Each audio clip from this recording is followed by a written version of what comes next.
Network, जियो पाकिस्तान के लिए।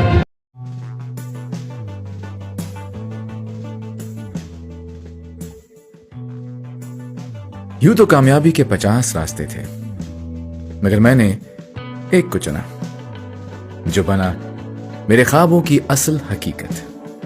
मेरे बचपन के 50 सिक्के, मंजिल की तरफ बढ़ते हुए मेरे 50 कामयाब कदम। तमाम सालों में जो मेरे साथ चलता रहा वो है मेरा लिबास।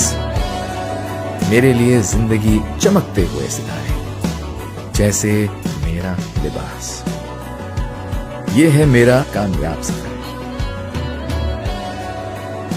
Celebrating 50 years of Univerth, because after all, you're worthwhile. Univerth Spring Summer Collection in stores now.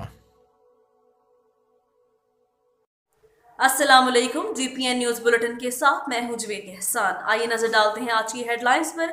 आगे बढ़ेंगे और रुख करेंगे। खबरदार होशियार, मेडिसिन तैयार करने वाली कंपनियां तंदुरुस्त हजरात को खुद मौत के मुंह में धकेलने लगी।